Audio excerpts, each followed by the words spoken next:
Michael's frustration, it was after 10 o'clock the following morning when he finally found his way to the steps of the Hendon townhouse.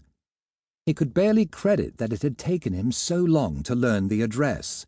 "That's what comes of searching for ton addresses in London in October," he grumbled. "Most of the ton are somewhere else." He'd assumed Crewe would know the address, but the butler hadn't. Subsequently, Michael had rifled the desk in the library, but his father had taken his address book with him, reasoning that if the Hendon sons, there were 3 of them, were in town, then they would appear at one or other of the customary haunts for fashionable gentlemen. He'd shrugged and gone out on the hunt.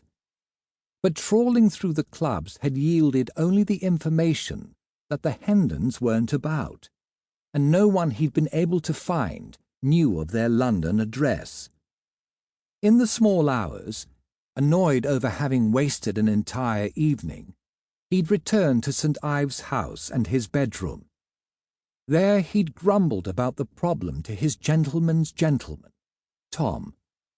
Tom was 2 years older than Michael and had grown up on the Somersham Place estate.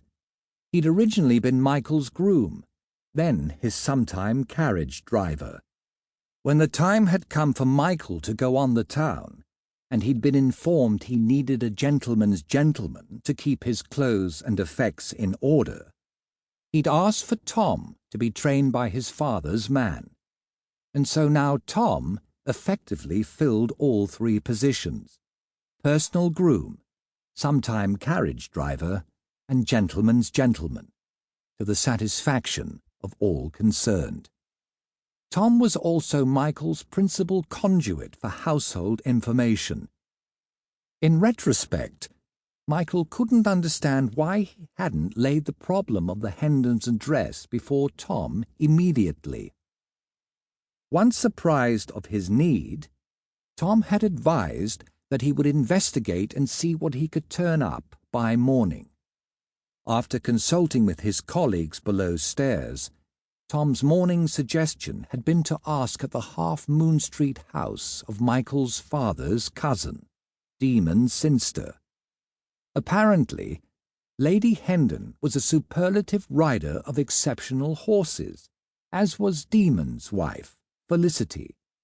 As the Hendon estate was on the north coast of Norfolk, not far from Demon's estate and stable complex outside Newmarket, it seemed likely the 2 ladies would be friends. That prediction had proved accurate. Although Demon and Felicity, better known as Flick, were in the country, the butler left in charge of the Half Moon Street house knew Michael well and promptly volunteered the Hendons' London address. Michael paused on the pavement, looking at the houses, confirming that he'd finally reached number 12, Clarges Street.